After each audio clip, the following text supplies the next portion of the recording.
किसी गांव में एक धनी सेठ रहता था। उसके बंगले के पास एक जूते सिलने वाले गरीब मोची की छोटी सी दुकान थी।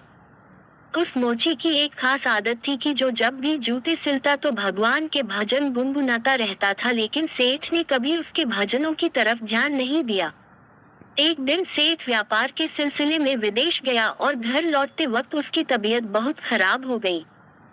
लेकिन पैसे की कोई कमी तो थी नहीं, सो देश विदेशों से डॉक्टर, वैद्य, हकीमों को बुलाया गया, लेकिन कोई भी सेठ की बीमारी का इलाज नहीं कर सका। अब सेठ की तबीयत दिन प्रतिदिन खराब होती जा रही थी।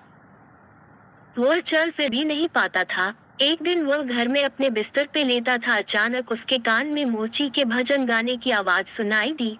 आज मोची के भजन कुछ अच्छे लग रहे थे सेठ को। कुछ ही देर में सेठ इतना मंत्रमुग्ध हो गया कि उसे ऐसा लगा जैसे वो साक्षात परमात्मा से मिलन कर रहा हो। मोची के भजन सेठ को उसकी बीमारी से दूर लेते जा रहे थे। कुछ देर के लिए सेठ भूल गया कि वह बीमार है, उसे अपार आनंद की प्राप्ति हुई। कुछ दिन तक यही सिलसिला चलता रहा। अब धीरे धीरे सेठ के स्वास्थ्य में सुधार आने लगा।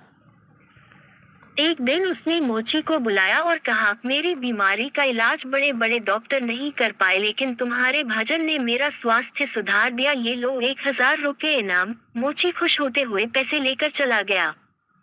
लेकिन उस रात मोची को बिल्कुल नींद नहीं आई। वो सारी रात यही सोचता रहा कि इतने सारे पैसों को कहाँ छुपा कर रखूं और इनसे क्या क्या खरीदना है। इसी सोच की वजह से वो इतना परेशान हुआ कि अगले दिन काम पे भी नहीं जा पाया। अब भजन गाना तो जैसे वो भूल ही गया था। मन में खुशी थी पैसे की। अब तो उसने काम पर जाना ही बंद कर दिया और धीरे धीरे उसकी दुकानदारी भी चौपट होने लगी।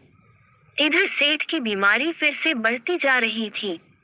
एक दिन मोची सेठ के बंगले में आया और बोला, सेठ जी आप अपने ये पैसे वापस रख लीजिए। इस धन की वजह से मेरा धंधा चौपट हो गया, मैं भजन गाना ही भूल गया। इस धन ने तो मेरा परमात्मा से नाता ही तुड़वा दिया। मोची पैसे वापस करके फिर से अपने काम में लग गया। मित्रों, ये एक कहानी मात्र नहीं है, ये एक सीख है कि किस तरह हम पैसों का लालच हमको अपनों से दूर ले जाता है। हम भूल जाते हैं कि कोई ऐसी शक्ति भी है जिसने हमें बनाया है। आज के माहौल में ये सब बहुत देखने को मिलता है। लोग 24 घंटे सिर्फ जॉब की बात करते हैं, बिजनेस की बात करते हैं, पैसों की बात करते हैं। हालांकि धन जीवन यापन के लिए बहुत जरूरी है, लेकिन उसके लिए अपने अस्तित्व को भूल जाना मूर्खता ही है।